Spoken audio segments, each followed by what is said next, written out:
Canelo. Jesus, Lord. Come on. You're getting paid all this money to fight against a runner who we all knew was going to run, a Cuban style. You chose him.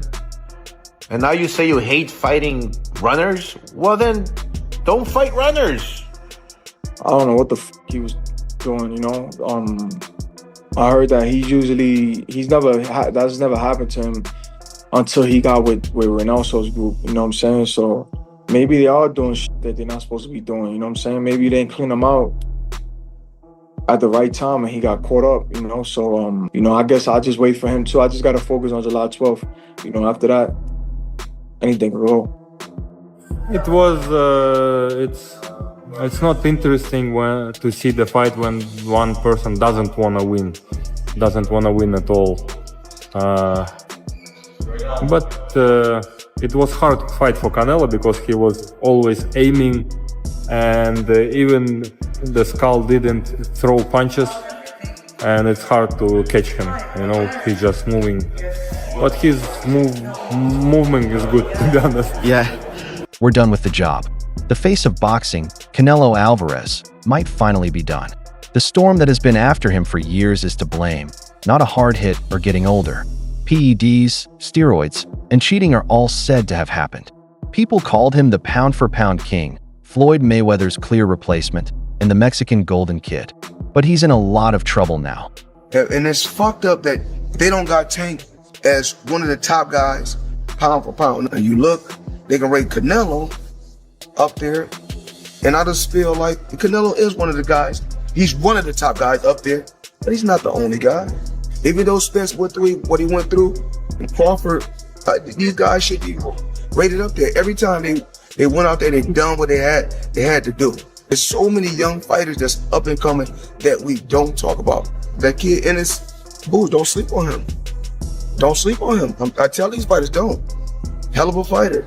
Benavidez should be ranked in the top pound for pound. But what we don't talk about is, you know, Canelo. Steroids. They don't talk about that. So we don't know. We really don't know all the fighters he beat. He could have been not clean in a lot of fights. Do you think he was clean the night he fought? I'm saying, I don't know. I don't know. That's y'all. Ever since the Clenbuterol scandal in 2018, his fans have been wondering if his success was due to more than just skill. Some enemies, like Terrence Crawford, David Benavidez, and Jermall Charlo, say he is dirty. There is no more fight for Canelo Alvarez. Goodbye for good. Let's break it down. The man Canelo Alvarez was more than just a boxer. He was strong. The 15-year-old from Guadalajara with red hair who became a professional personified the hopes of a whole country. He was known as the game's hardest worker because he fought everyone, everywhere. All the cars, everything you want, beautiful family. What motivates you to keep going? Why do you keep going? I love boxing. I love what I do.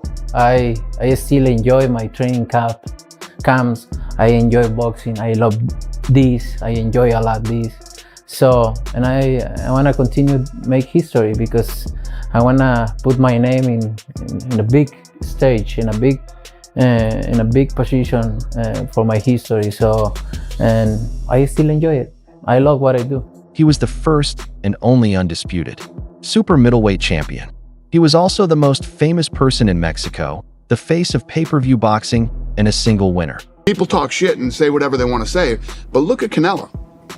Canelo is still the man. Yes. You know? He's been for a long, long time. And he jumps in there and he does it and he goes to work, and it's hard to stay at that level for a very long time.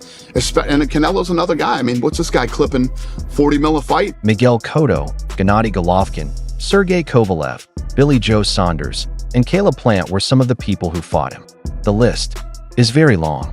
After each win, Canelo became more well-known. But stories don't always come true. Additionally, cracks began to show up in 2018. Fucking Canelo, man. I don't know if he's cheating. What do you mean?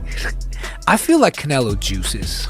But I'm a Triple G fan, so I'm a say that ahead of time. I just like Triple G. There's a lot of money on the line, and if I could get away with it, I would do it as well. Some tainted beefs. I think, well, he definitely got busted once for something, but it could have been from tainted beef. We don't know. But it also could be that, you know, we should probably leave them the fuck alone and let them do whatever they want to do. Do you want to see Manny Pacquiao fight or not? Right? I want to see him juiced up, fighting at 45 years of age, coming in with a full six-pack, lighting people on fire. The repeat between Canelo and GGG was one of the most anticipated fights of the decade, according to everyone. However, boxing was shocked just a few weeks before the fight.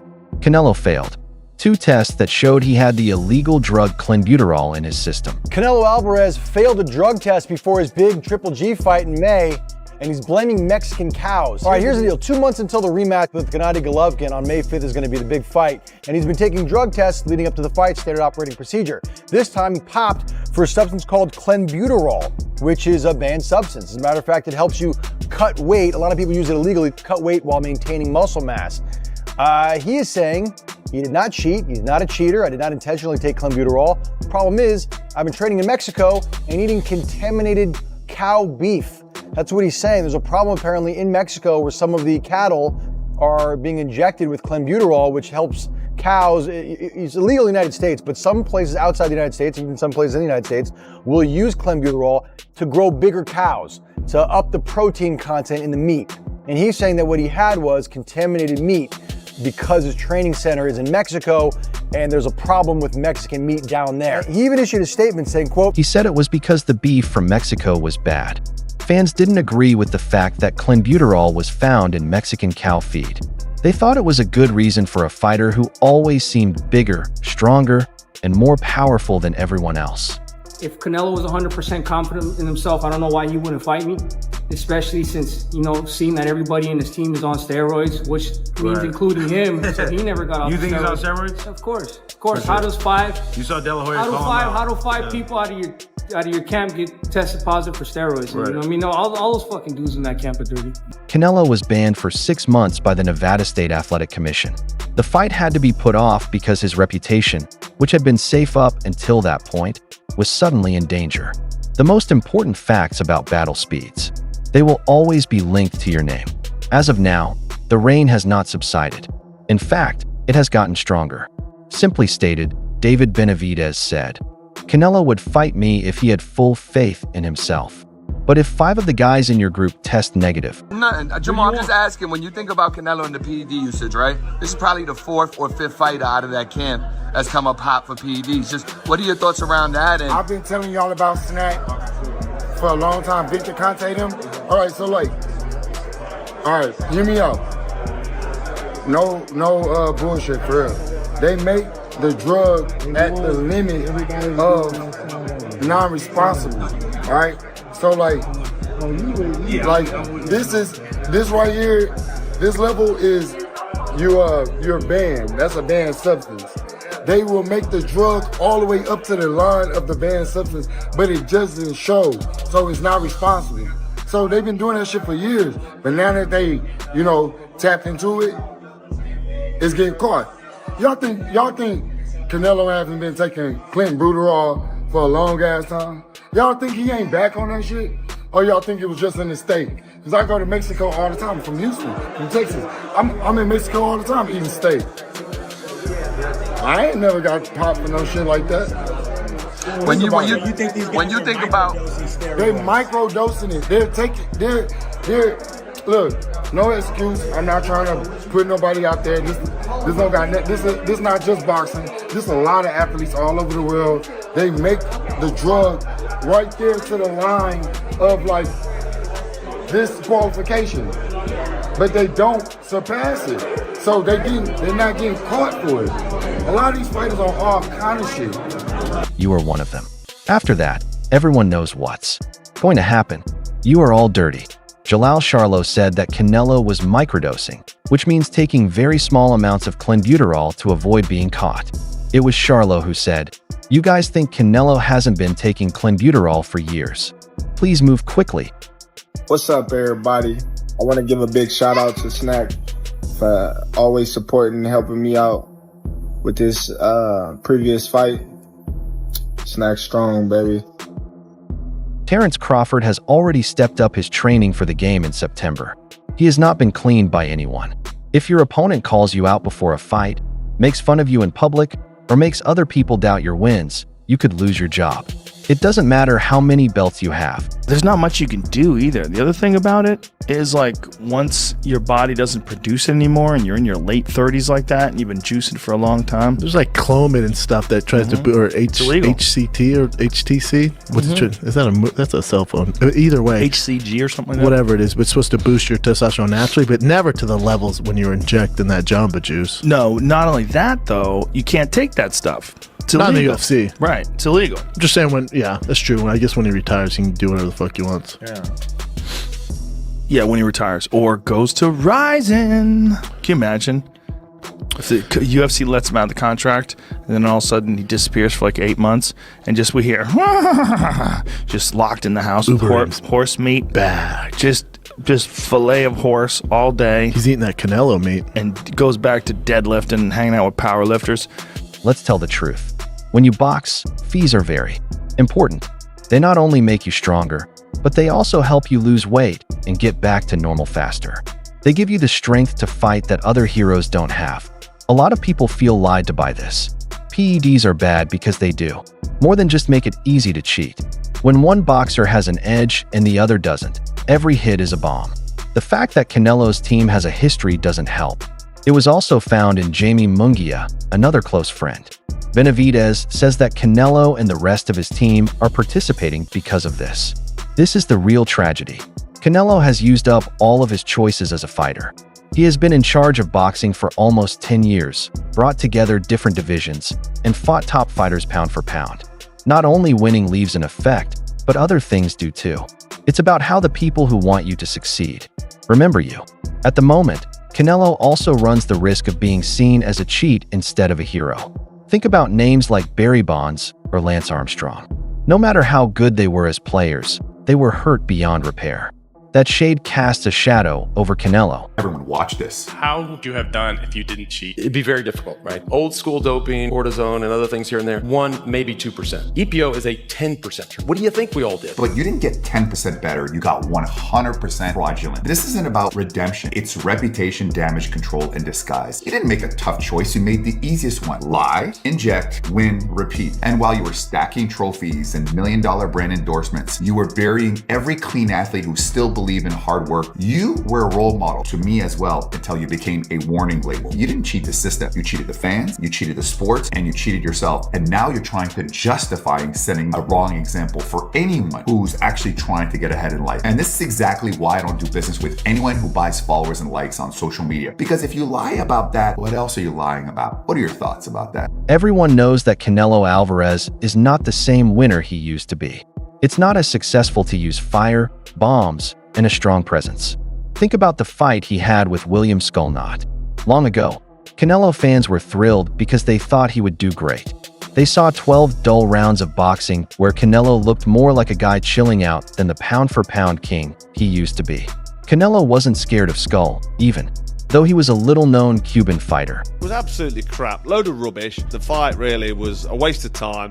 If you haven't watched it, don't watch it because there's better things you can be doing, like probably watching the grass grow or watching some paint dry maybe. But that fight was a total waste of time. Watching that as a former unified super middleweight world boxing champion and Hall of Famer, I was thinking to myself, what an opportunity you've got there. If I was fighting still 10 years ago, if that opportunity came up for me, I know Canelo Alvarez is going to be a tough fight for anybody. I know it's a long ask trying to beat a guy like that, but come on. If I'm in there with Canelo for whatever amount of money, there's going to come a point where I'm saying, right, I'm going for it now. Probably around 3 or 4, I'm going to stick it on him and have a go. To be given an opportunity like that, Skull defending his IBF title and potentially becoming undisputed, to go in there and just perform like that, for me, it's not acceptable. And I think in my day and with my mindset and the way I used to fight, I'd have gone for it. Just gone for it and then give the fans, give the boxing fans and do myself and my trainer proud. But Canelo didn't go on stage just to make a point.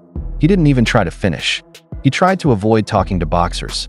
Instead, there was a long, deliberate, and just plain boring win decided by a unanimous vote. That's what counts. People who like boxing do more than just watch Canelo fight. They want to see him fight in dangerous, large-scale battles.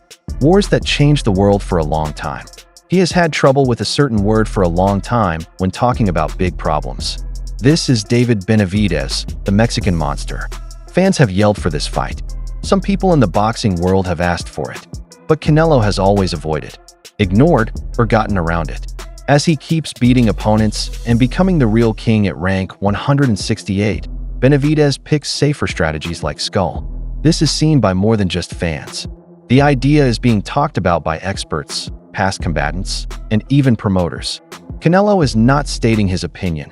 Instead, he is protecting it, since everyone knows in their hearts that Benavidez is a real threat. Canelo also doesn't want to risk the one thing that keeps his image alive. As a champion for boxing, it was his job. Even though his wins aren't very important, he keeps winning. There's no reason for these fights, and people don't want them. Because of this, people are saying the same thing. In this way, we no longer know Canelo Alvarez. He is going to fight Terence Crawford soon. No one is talking about the fact that Terence Crawford and Canelo are not the same weight. It looks like this is the best fight of the year, if not the decade. Finally, two of the best fighters ever in terms of weight go head-to-head. However, a closer look shows a big difference in size, which makes many fans wonder if this fight is really fair. Heavyweight boxer Canelo Alvarez has been weighing a healthy 168 pounds. He is very strong and powerful. Canelo running from Benavidez. What is that? I mean, imagine if I ever ran from anybody. Like, did I run from somebody in my career? No. Did Chavez run from somebody in his career? No. Chavez was 87-0. Imagine that. So to me, that's the all-time greatest fighter. Crawford is pushing himself to move up 2 weight classes so that he can fight Canelo at 168 pounds. He had to move up from light heavyweight to heavyweight, so he did this. That's a pretty big jump. This man has been beating opponents who are naturally much bigger, heavier, and stronger. This man weighs between 147 and 154 pounds. The way the fight works is something I can't help but notice. Crawford is fast, smart, and good at counterpunching. Can he beat Canelo's size and strength? That is the main question. Fans are still excited even though there are a lot of questions. Terence Crawford, does he have an opportunity to beat Canelo? I think if anybody has a chance to beat Canelo, I think it's Terence Crawford. His IQ is on another level. He's a great fighter and he's strong. It's just that it's a lot of weight. I wouldn't be surprised if Terence Crawford wins. Wouldn't be surprised if he loses either. Terence Crawford, when he went up against the best opposition, like Errol Spence, he showed what level he's on, what type of dog he is. I don't know. You really have to let these fights play out to see what happens. He might get hurt. That might activate him to come back strong. Could you still make 68? I don't want to make 68. No, I know you don't. Terence wins 68. Yeah, well, if that's, yeah, I can make 160. There is a big rift in the boxing world. Some people think Canelo will beat Bud because he is bigger and stronger, but others think Crawford is better and that his timing and fight smarts will make Canelo lose. The last fighters that you fought, they ain't on my level. And I fought everybody. The last fighters you fought since 2002. Mention me one. You mention me one elite fighter. Just one. You. Oh, me. Look, it's gonna be me. I don't care about nobody else. And you will see that. You. So when I beat you, is you gonna be a nobody? When I stump a mud hole in your ass, is you gonna be a nobody? Same everybody else been saying. Since I moved to 147, I ain't fought nobody. Every last one of them stump a mud hole in their ass and he gonna be next. Watch. This fight is important. Because of that, even though there is a lot of drama and not much is known, everyone will be watching because, in the end, greatness against greatness always sells. Is that all done now? On paper, Canelo is still the face of boxing. To make money, he sells pay-per-views and fights in stadiums. But many people already think he is guilty. After every win, people will question him. After every loss, people would say that he was finally caught. People who are against him are no longer scared of him. They charged him. In addition, if your image is hurt, you might as well stop boxing. In this case, Canelo Alvarez is not going to give up. He will keep getting paid. The idea, the mood, and the chance to win may, however, already be dead. Then what do you think? Do you still think Canelo is one of the best boxers of all time? Has he already lost his job because of the peace storm? After Terence Crawford's fight, will the doubters keep quiet? Or is this going to be the last thing that breaks the plan? Please write what you think in the area below. Like this video and friend Fight Field to see more.